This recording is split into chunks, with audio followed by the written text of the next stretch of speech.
I woke up to the sound of chainsaws ripping through the dark. Not one, but dozens, all at once, like the night itself was being torn apart. I bolted outside barefoot, heart hammering, and froze. My red oaks were falling one by one. The trees I planted the year my daughter took her first steps. 15 years of summer barbecues under their shade, rope swings tied to the thickest branches, Sunday mornings when the light filtered through the leaves and everything felt permanent. Now, they hit the ground like they had never mattered at all. Behind the crew stood a woman with a clipboard and that smug half-smile of someone who believes the fight is already over. Before I could get a word out, she spoke first. "We got an easement. Your trees were blocking the new water line. It's done. Thanks for cooperating." She turned away before I could answer. What she didn't know, what no one on that crew knew, was that the lake they were digging next to, the one they planned to tap for the entire subdivision, belonged to me. Every single drop. That morning they handed me everything I needed to shut the whole thing down. My grandfather worked cattle on neighboring land for 40 years. My family still calls me Colt, and for the past 18, I've called these 22 acres in the Texas Hill Country Mine. It sits maybe 40 minutes outside Bernie. Out here, the air smells of cedar and limestone dust, not exhaust. Early mornings carry that cold mineral bite that tells you water is close, even if you can't see it yet. The land remembers things maps never show. I bought the place in my early 30s when prices were still honest. 22 acres with a natural spring-fed lake right in the middle. About 3 acres of open water, deep and clear, filling every summer like it draws from some secret underground account. When the parcel came up for sale, my grandfather's stories convinced the family to pull together and make it happen. I built a low, ranch-style house on the eastern ridge overlooking the water. Nothing fancy, just wide porches, a stone chimney my father helped me mortar by hand. Every window faces the lake. I planted red oaks and live oaks along the southern boundary. Some for shade, some because I liked the idea of something outliving me. By the time they reached 30 feet, they formed a green wall that kept the road below private. The year my daughter learned to walk, I could put the last one in the ground. We'd eat breakfast on the porch, and she'd point at the biggest oak like it was an old friend. I didn't think much of that detail then. Later, it was all I thought about. Then the development company showed up. The HOA called itself the Ridgerist Harmony Association. Sounds like a retirement village for people who love passive-aggressive notes. It managed a new subdivision of about 90 homes going in right next door. The developer carved roads, flattened hillsides, built identical beige houses with 2-car garages and HOA-mandated mailboxes spaced at exact 6-inch intervals. Every house looked photocopied from the same blueprint, each generation slightly faded. The HOA president was Brenda Thatch. Mid-50s, highlighted hair frozen in a style that peaked around 2004. Always wearing a vest with too many pockets, the kind that signals someone has organized their gear for an emergency that will never arrive. She'd been a mid-level manager at a regional insurance company before retiring early, and she poured every management impulse from that career straight into homeowner governance. If bureaucracy were a religion, Brenda would have been commissioning cathedrals. The first move came 3 years after the subdivision opened. I received a certified letter, always a delightful way to start a Tuesday, informing me that my southern fence line supposedly encroached on a planned easement corridor for a shared water pipeline connecting to the county system. The letter ran 4 pages. 3.5 were legal boilerplate about community enhancement and collaboration. The half page that mattered claimed the HOA was asserting a prescriptive easement based on 2 years of their landscaping crews mowing along my fence line. Here's the thing about prescriptive easements in Texas. They're the legal version of, "I've been doing this long enough that it's mine now." Like adverse possession, but for usage rights. You need 10 continuous years of open, hostile, adverse, and exclusive use. 2 years of mowing a strip of grass doesn't come close. I read the letter twice, set it beside my coffee, stared out at the lake for a long time. I wasn't panicking. I was paying attention in a new way. That was when the game really started. I didn't reply right away. I photographed the envelope, postmarks, every page, labeled the folder exhibit with the date in caps. Then I called Wade Pressler, an old college friend who'd gone into real estate law in San Antonio. Wade has the voice and temperament of a man who spent 20 years personally enjoying the act of defeating people in court. Dry, deliberate, never alarmed. They've got nothing, he said. 2 years of lawn mowing doesn't make an easement in Texas. That requires 10 years of open, continuous, hostile, adverse use. They're either bluffing or incompetent. Probably both. His advice: do nothing yet. Send a formal denial letter. He drafted. Deny the claim on record. Establish the date. Stop any future adverse clock. The letter went out the next week, certified, return receipt requested. Wade's writing was pleasant and professional on the surface, merciless underneath, like a stiletto that looks like a letter opener until it isn't. Brenda's response arrived 11 days later. Not a letter this time, a county filing. She'd hired a surveying firm to produce a new survey claiming a possible discrepancy between the original land grant and the current plat. The firm, I noted, contracted frequently with the HOA's developer. In plain terms, she was manufacturing doubt about where my property line actually fell. Cloud the title, make the land harder to sell or refinance, create leverage. It's not illegal on its face. Surveys can disagree. But commissioning one from a connected firm to generate pressure in an ongoing dispute is the kind of move that makes opposing attorneys actually look forward to Monday mornings. I hired my own surveyor. Not the cheap option. Rupert Oakes, 30 years in the field, reputation for exactness that bordered on personal philosophy. He smelled of surveyor's chalk and equipment oil. Spent 2 full days on my land with a transit, laptop, and what looked like a grudge against imprecision. He cross-referenced Spanish land grant documents, county plats, deed chain back to 1887. His survey didn't just refute theirs.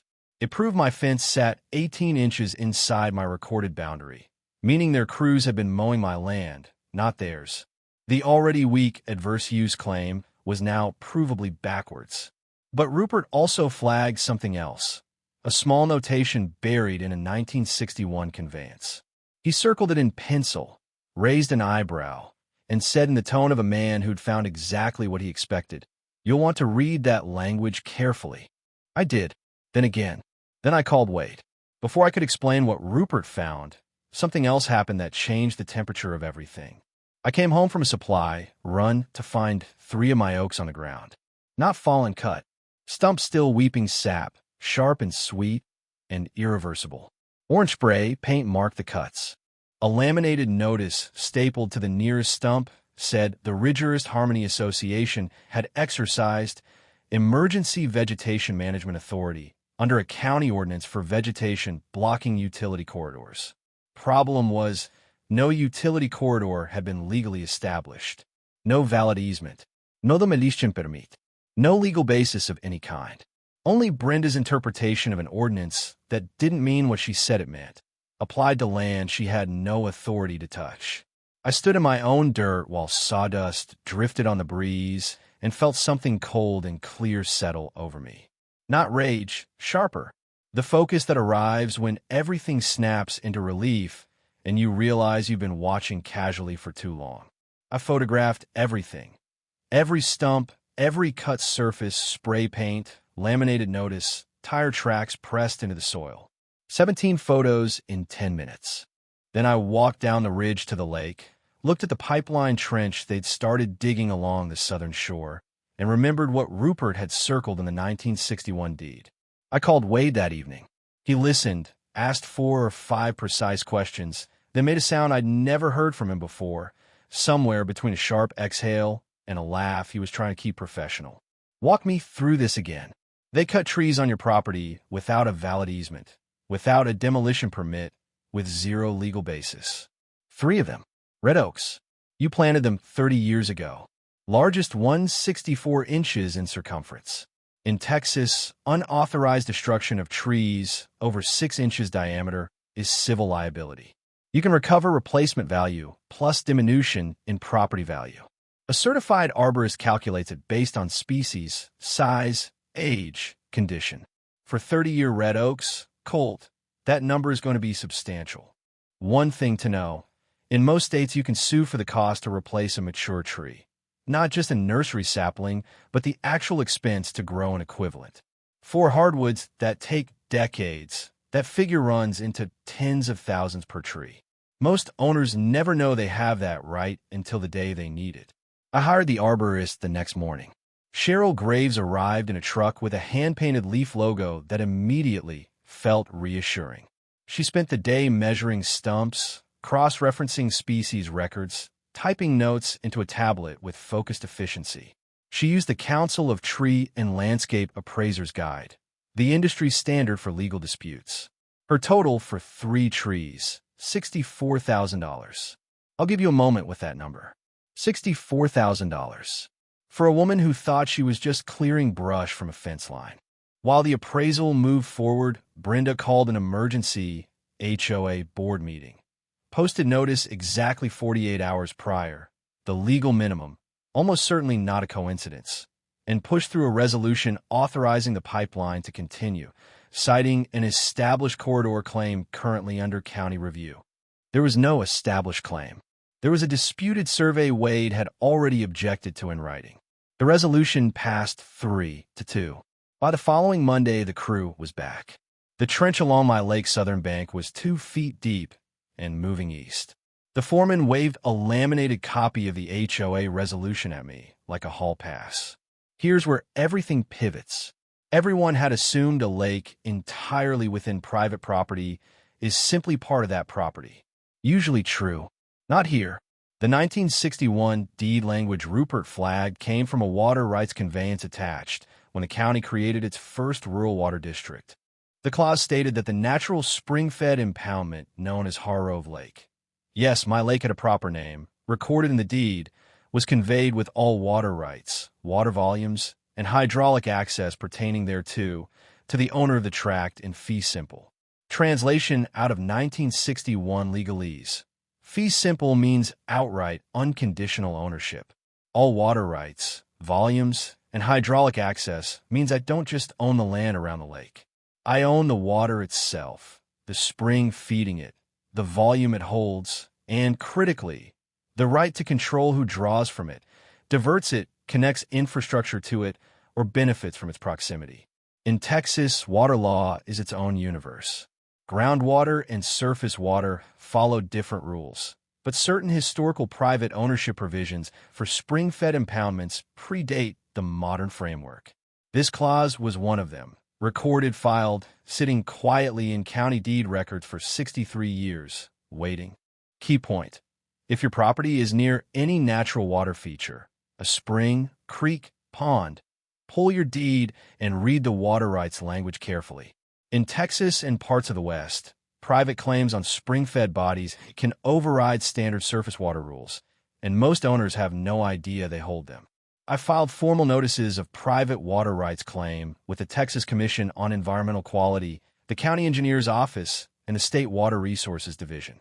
Every filing included the deed language and noted that the HOA's pipeline was being routed adjacent to a privately owned water source without authorization. I did it without calling Brenda, without writing the association, without explaining anything to anyone. I filed, then went back to my porch and watched the lake in the late afternoon light the way my grandfather taught me to watch land. Patient, listening. The first sign the filings landed came 2 weeks later. A black Ford pickup parked at the end of my driveway at 7 in the morning. 2 men in County Infrastructure Division polos stepped out and asked if they could walk the property line with me. I said sure. We walked for 90 minutes. I answered every question, showed every document, stayed polite, precise, gave them nothing to push back on. The kind of meeting where you're not trying to win. You're just the most prepared person in the field. 3 days later, the pipeline crew didn't show up. Brenda didn't fold quietly. She appeared at the county commissioner's court, framed it as a public safety emergency. Subdivision water infrastructure obstructed by a frivolous property dispute, putting 90 families at risk of compromised supply come summer. She called me a rural landowner attempting to block community development with a spurious legal maneuver. She didn't mention the unauthorized tree cuts, the connected surveying firm, the bypassed CCNR vote requirements. One commissioner, third-term Dennis Polk, who'd known Brenda through the regional chamber for a decade, asked whether there was a mechanism to override private water rights for public infrastructure. The county council, a precise woman who looked like she hadn't lost an argument since second grade, paused and said, "Not without a condemnation proceeding and fair market compensation to the property owner." Brenda said condemnation sounded fine to her. Eminent domain requires fair market value and runs through courts, months to years. For an HOA racing summer heat, that timeline was catastrophic. She was betting the threat would pressure me into a quick settlement. It didn't. What it did was catch the attention of Gail Murchison at the Bernie Star, who'd covered commissioners' meetings for 11 years and had a well-documented fondness for HOA overreach stories. Gail had the condemnation comment in print within 48 hours. Headline: County weighs condemnation for HOA pipeline. Landowners' private water rights in dispute. The tree removal appeared in the third paragraph. By the time most people finished reading, they had a clear opinion about who was right. The comment section logged over 200 responses in 24 hours. Most weren't kind to the HOA. One, from a retired Houston water rights attorney, explained in plain terms why condemning a private spring-fed lake for a non-municipal HOA project would be legally aggressive, unlikely to succeed, and guaranteed to set precedent no one in county government wanted. Wade texted me at 6 the next morning. One word: beautiful. Meanwhile, I've been doing something quieter, talking to long-term rural landholders who'd watched development arrive, promise coexistence, win permit battles, then gradually reorder the regulatory environment in its favor. A neighbor, Apprentice Dahl, retired civil engineer with 30 years in infrastructure, pulled the county's filed pipeline application, public record, anyone can request it, and noticed the route ran through a floodplain buffer zone requiring a FEMA elevation certificate. None had been filed. Another neighbor, Orvella Finch, who ran grass-fed cattle and had received HOA complaints about livestock smell for 3 years straight, had a thick folder documenting a clear pattern. The association applied hard regulatory pressure to original rural owners while extending informal accommodations to newer subdivision residents with equivalent issues. 2 sets of rules. I was beginning to see I wasn't just fighting a pipeline. I was at the center of something bigger and longer running. Wade requested the full HOA governing documents under the Texas HOA Transparency Act, a 2021 law requiring associations to produce bylaws, minutes, financials within set time frames. One of the most useful tools against out-of-control boards. Most people never hear of it. Brenda sent them over without hesitation, apparently confident nothing in there mattered. She was wrong. The original Declaration of Covenants, Conditions, and Restrictions, drafted in 2006 when a subdivision was platted, contained a clause in Section 7, Paragraph 3, under infrastructure improvements. Any project requiring access or easement across properties outside the platted boundary required the affirmative vote of 75% of all HOA members, not board members, not a simple majority, 3/4 of the entire membership. Brenda's emergency board resolution had 3 votes out of 5 board members. Full membership, 92 homeowners. 75% of 92 is 69 votes required. She had 3. The entire project, every tree cut, every trench dug, every dollar spent, had been authorized by a resolution invalid under the HOA's own governing documents from the moment it passed. CC and RS are legally binding contracts between the organization and every homeowner. When a board acts outside that authority, it creates personal liability for board members and organizational liability for resulting damages. The financial records revealed another problem. The pipeline had been partially funded by a special infrastructure reserve assessment collected the previous fall. The board's authorization memo cited Section 5, which only permitted special assessments for maintenance of existing infrastructure. Building new infrastructure and routing it across neighboring private property was a separate category, requiring full member vote. The assessment had been collected without proper authorization for a project approved without proper authorization. In practical terms, 92 families paid money into a fund improperly collected to build a project improperly approved, which was then used to destroy trees and dig trenches on private property without a legal easement. That isn't a procedural oversight. It's a cascade of liability, and every link has a dollar amount attached.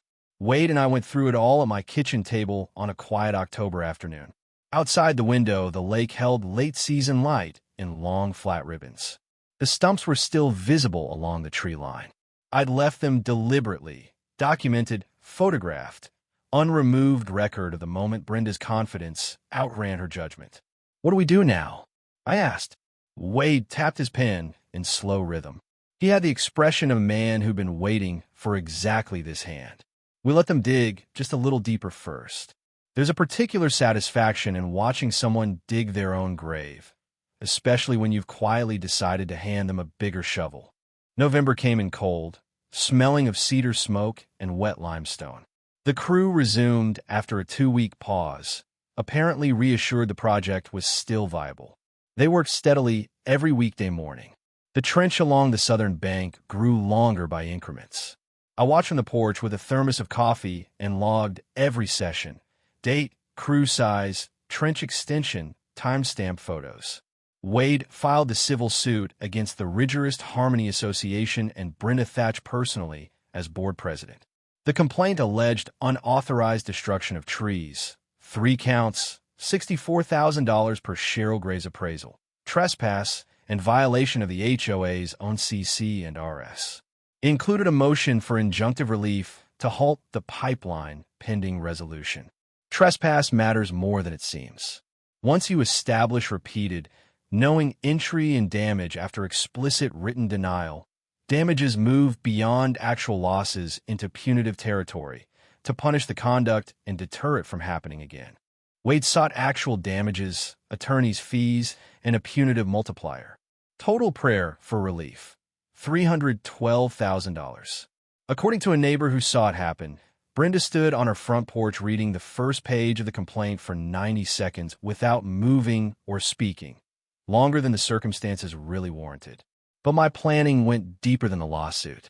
I've been working with Apprentice on the pipeline's physical design. He pulled the engineering specs from the county filing and identified something the HOA's contractor apparently glossed over. The pipeline route ran underground that, during significant rainfall, sat within my lake's natural overflow boundary. That soil floods periodically.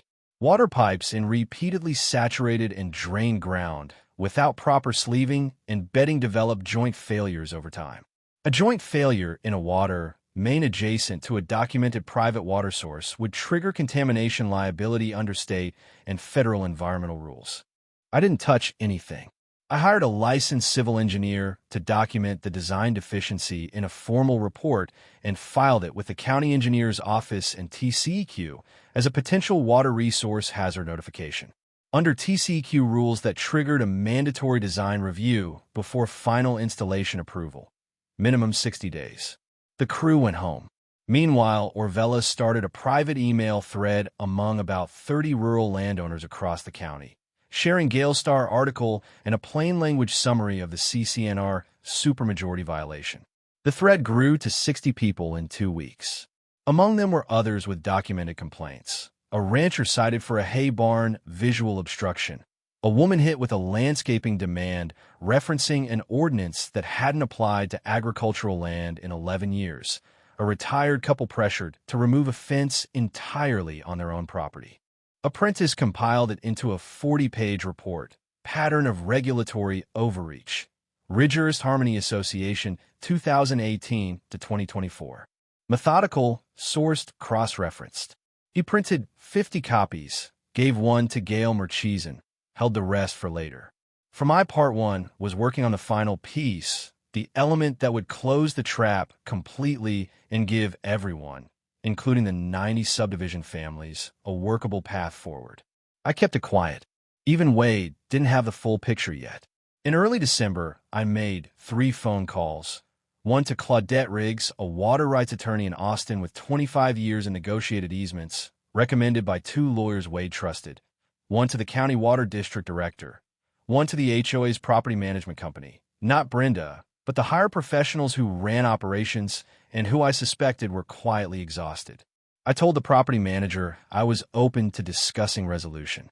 I gave her a date, time, location, the county commissioner's public hearing room. In the weeks between those calls and the hearing, Brenda made moves ambitious in creativity and catastrophic in execution. First, a smear campaign.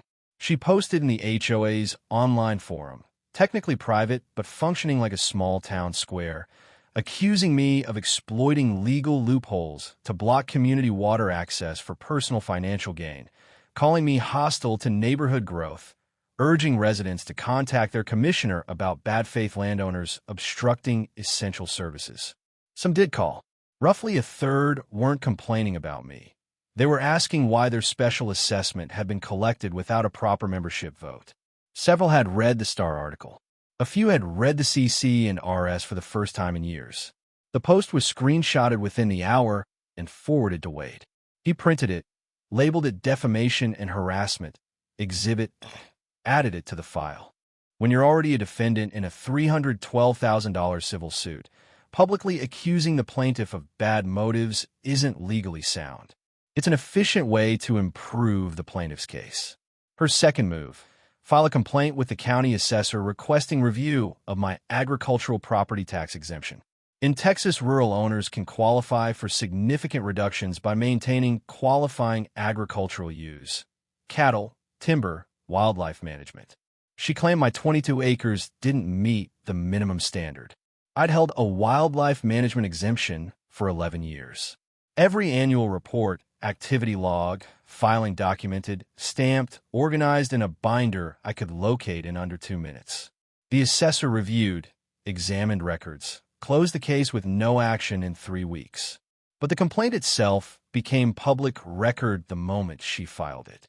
Wade added it to the amended complaint as evidence of sustained regulatory harassment.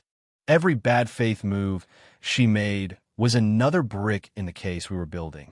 The third move was the most consequential, and the one that ultimately cost her the most personally. She had a conversation with an administrative staffer in Commissioner Polk's office, suggesting the county might find future infrastructure permitting more cooperative if the commissioner took an active interest in facilitating resolution of the water rights dispute. The staffer documented the conversation in writing the same day. That documentation would later be produced under public records request. The word the staffer used when later asked under oath was pressure. That word carries specific legal meaning in the context of a public official and an infrastructure permitting decision. I didn't know the details in real time. I was focused on what I could control. 3 evenings a week, I sat at Orvella's kitchen table with apprentice and a retired CPA named Herschel Drake, a man who'd farmed in the county 30 years and now consulted on small business accounting with the thoroughness of someone who's seen what happens when records aren't kept carefully. Together, we worked through the HOA's financial documents produced in civil discovery. What we found wasn't one smoking gun. It was a mosaic: assessment funds spent on board member expenses unverifiable as legitimate HOA business, a landscaping contract awarded to a company owned by a board member's husband without competitive bid, travel reimbursements Brenda submitted for HOA governance conferences that coincided consistently with long holiday weekends. None of it was necessarily criminal alone, but as a pattern spanning 6 years, it painted a clear picture of a board treating organizational resources as personal perks, confident no one would ever look closely enough. That confidence had an expiration date. Herschel prepared a 42-page financial summary, color-coded by category, thorough in the way only retired accountants who take financial impropriety personally can be. Outside, December had gone properly cold. The lake wore morning frost that caught early light like hammered silver. My remaining oaks stood dense and dark against the pale sky. I walked the property line most mornings, boots crunching frozen grass, thermos warm in one hand, reading the land slow and careful the way my grandfather taught me. The hearing was 2 weeks out. 10 days before, the HOA's property management company reached out to Wade with a settlement offer: $22,000 for the trees, about 30% of the appraised value, plus mutual release of claims, withdrawal of regulatory filings, and a permanent easement for the pipeline in perpetuity. In exchange, they offered HOA dues credits on a neighboring parcel I didn't own and had no interest in. Wade sent 2 sentences back. My client is not interested in settlement at this time. We will see you at the hearing. I thought seriously about settling. I'm not a man who enjoys conflict. I built this place to be quiet. I like my mornings, the sound of the lake at first light, cedar after rain, oaks against winter sky. None of that involves legal filings or depositions. I watch my trees come down without consent. Watch my title deliberately clouded. Watched 90 families led, without meaningful knowledge or vote, into decisions that had already cost them money and were about to cost more. Those families hadn't voted for any of this. They paid assessments in good faith. Most just wanted working water and peaceful lives. They were inside the same machine I was fighting. They just couldn't see it from where they stood. The week before the hearing, Gail Murchison published her follow-up. Through public records, she'd obtained the documented conversation between Brenda and Polk staffer. She reported the county attorney had confirmed the matter was referred to the county ethics board. Polk declined comment. The story ran Thursday morning. By Friday afternoon, 3 HOA board members requested an emergency meeting. 2 quietly retained personal counsel. Brenda didn't step down. She convened the meeting, argued the newspaper story was a coordinated attack, that Gail was biased, that the ethics complaint was meritless. She read a 6-page rebuttal aloud, full of grammatical errors uncharacteristic of someone who usually communicated with filing system precision. She'd apparently written it very late at night. 2 board members voted to table the rebuttal without entering it into the record. One looked at Brenda and said directly, without raising his voice, that she needed to stop talking and start listening. She didn't respond well. Meanwhile, I finalized the offer I planned to present at the hearing. I'd built it carefully with Claudette Riggs over several sessions, testing each element for enforceability and fairness. Claudette has the calm precision of someone who's seen every variation of a water rights dispute and knows exactly how each ends if it goes all the way through litigation. The offer was structured like this. I would grant the pipeline easement, not as permanent conveyance, not for free, as a revocable license agreement, renewable every 3 years with specific performance conditions. Those conditions: full restoration of the 3 trees at the appraised replacement value of $64,000, posted as a cash performance bond before any further construction. Annual independent water quality monitoring of Harrove Lake at HOA expense. Immediate cessation of all regulatory complaints by the rigorous board against agricultural use properties in the county. Comprehensive third-party financial audit of HOA funds going back 6 years, with complete results disclosed to full membership.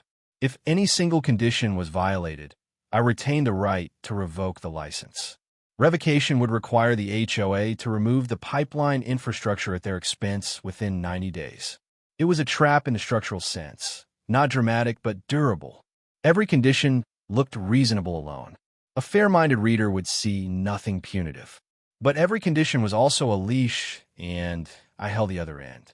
The HOA could have their pipeline, their water, their peaceful subdivision, but on terms I set, under scrutiny they'd never faced, with the knowledge that one overreach would bring the whole thing apart. Claudette called it elegant. Apprentice, engineer's appreciation for structures that do exactly what they're designed to do, called it surgical. Orvella, who'd worked land in this county 30-plus years and had limited patience for anything but plain language, said it was the most satisfying thing she'd witnessed since the IRS audited her neighbor who tried to steal her fence line back in 2009. The morning of the hearing, I put on the good jacket, dark blue wool my daughter gave me 2 Christmases ago, save for occasions that matter. Drove the 40 minutes to the county seat with coffee in a thermos and a folder of documents I hoped I wouldn't need to open. Everything that needed saying was already on record. All I had to do was show up and let the wait do its work. The commissioner's hearing room seats about 120. On January 14th, it was standing room only, people backed into the hallway, someone propping the door open with a metal folding chair. The room smelled of coffee from a back table and faintly of cedar, smoke that settles over the hill country in deep winter. Gail Murchison sat in the second row with notebook and photographer. A San Antonio Express News reporter had driven up after following her coverage. Two county attorneys sat at the side table with files open. Commissioner Polk was present because he had to be, visibly reconsidering many recent life decisions. Brenda arrived with Clifton Beale, her HOA attorney. Expensive suit, expression of a man accustomed to winning on procedure before the other side understands what's happening. She took her seat at the respondent's table and didn't acknowledge me. She had the careful composure of someone performing calm rather than feeling it. I sat with Wade on my left, Claudette on my right. Set my thermos on the floor, document folder on the table, folded my hands. Several people later told me I looked like a man waiting for a connecting flight, unbothered, entirely patient. The county administrator opened with careful, neutral language. Then Wade was recognized and walked through the full case in 13 minutes. Civil suit, arborist appraisal, Rupert Oakes's survey, 1961 deed language establishing private water rights, agency filings, CCNR supermajority requirement. Every sentence tied to a document. Every claim had an exhibit number. Clifton began his response by arguing my water rights claim was an unadjudicated interpretation and should be treated as speculative until a court ruled. He was 3 minutes in when the county counsel interrupted, not aggressively, just precisely, and noted for the record that the 1961 conveyance wasn't interpretive. It was a recorded instrument the county's own review had already confirmed as valid. The document said what it said. Clifton pivoted to community need, 90 families, water infrastructure, public health implications if delayed through summer. He was persuasive because it was true. Those families did need water. I'd never disputed the project's existence, only the method. Unauthorized tree removal, fraudulent easement assertions, regulatory harassment of agricultural neighbors. A board resolution passed with 3 votes when 69 were required. Wade stood, placed Apprentice's 42-page pattern of overreach report on the table, set Herschel's color-coded financial summary on top. He didn't present them, just set them down where visible to the board, county attorneys, reporters' room. The photographer got a clean shot. Then Claudette presented my offer. She walked through every condition methodically, without haste. Water quality monitoring, tree restoration bond, audit, revocable license structure, renewal terms. When she finished, she said, "Mr. Hargrove's position is straightforward. The subdivision should have its water pipeline. He has never opposed the project's existence. He has opposed the method by which it was pursued, and he is offering a structured path forward that protects the community's interests along with his own." The room absorbed it in the particular quiet of people processing something together. It lasted about 15 seconds. Brenda broke it. She stood, unrecognized, and said loudly enough to carry into the hallway, "This is extortion. He is holding 90 families hostage over a patch of water and 3 trees that were in the way of critical infrastructure." Clifton put a firm hand on her arm. She didn't sit. Commissioner Polk raised his gavel, asked all parties to observe protocol. Wade, still seated, reached into his folder and removed a single sheet I hadn't seen before.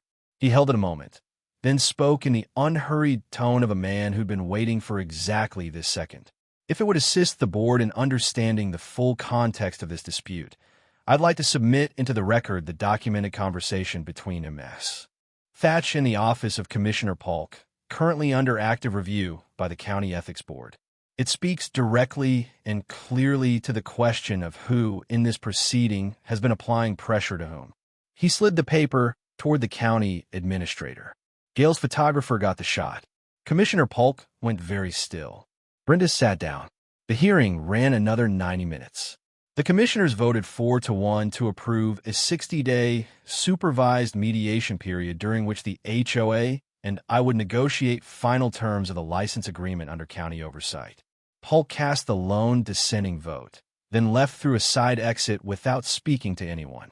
In the hallway, Orvella found me and shook my hand for a long time without saying anything. That handshake was the best part of the entire day. Mediation ran 38 days, faster than anyone predicted. Brenda was not at the table. The board had voted 2/3 majority to suspend her from executive authority, pending ethics review and civil proceedings. Her replacement as temporary president was Gordy Axtell, a retired high school history teacher who'd bought into the subdivision 3 years earlier. He approached negotiation with patience, intellectual honesty, and basic human decency that made the previous 6 months feel like a prolonged fever dream. Gordy and I got along immediately. Neither of us had wanted any of this. The license agreement was signed February 27th. The pipeline got its easement en route. I got the tree restoration bond, $64,000 posted in escrow, released upon completion of professionally installed replacement plantings I selected with Cheryl Graves' guidance. 3 native red oaks and 2 live oaks went into the ground that March, small, as young trees always are, but in the soil, and that's where they'll stay.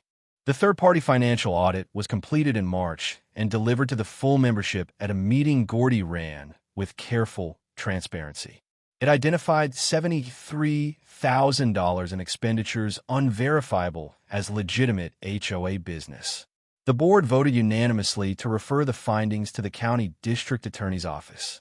The county ethics board issued a formal reprimand to Commissioner Polk and referred his conduct for additional state review.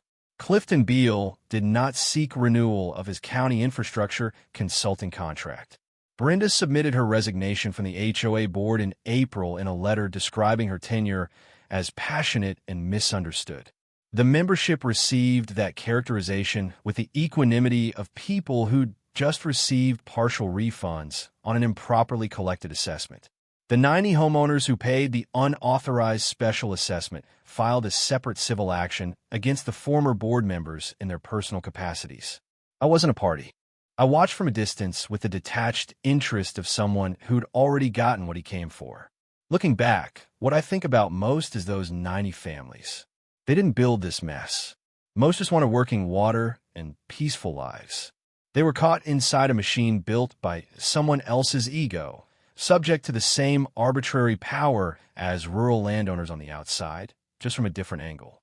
The new board under Gordy reached out to Orvella, an apprentice's rural landowner group, and proposed something that would have prevented most of this if it had existed from the start. Monthly open meetings between subdivision residents and neighboring agricultural property holders to surface friction early and find practical accommodations before anything reached regulatory action or lawsuit. It's been running 2 years now. It actually works. For my part, one added one element not in the license agreement. My own initiative negotiated separately.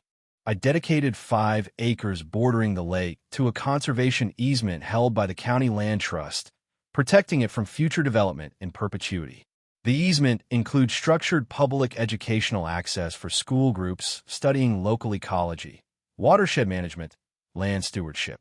I also established a $3,000 annual scholarship for graduating seniors at the local high school pursuing degrees in environmental science, land management, or agricultural studies, funded in part by the tree restoration bond repayment. That detail gives me quiet satisfaction. I won't pretend otherwise. The lake is still there. The spring still fills it every summer the way it always has. The new oaks are coming up slowly, the way good things do. The pipeline runs along the southern bank and has performed without issue since the design correction apprentice identified, the one the mandatory county review required the contractor to fix. The subdivision has its water. I have my land. And everyone who needed to understand what happens when you mistake someone's patience for weakness has had that lesson explained in considerable detail. Most mornings I'm still out before sunrise, boots on, thermos in hand, walking the fence line in cold gray light while the lake holds the dark a little longer than the sky does. The new trees are out there, small but present, rooted. That's enough. So that's how it ended. Brenda had 3 votes. She needed 69. 3 trees. $64,000. One deed clause from 1961 nobody bothered to read. Here's what I want you to take away. The people who win these fights don't win because they're angrier. They win because they're more prepared. I didn't do anything dramatic. I ran my deed. I hired the right surveyor. I filed the right paperwork with the right agencies.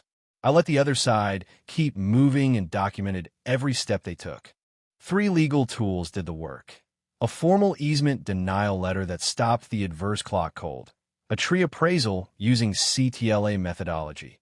Industry standard, court admissible, and a CC&R supermajority clause sitting ignored in the HOA's own documents since 2006. None of that required a lawyer on day one. It required reading. If you own property, any property, pull your deed this week. Look for water rights language. Look at your HOA's CC and RS and find default threshold for infrastructure projects. Most people never look until it's too late. I looked, and that's the whole story.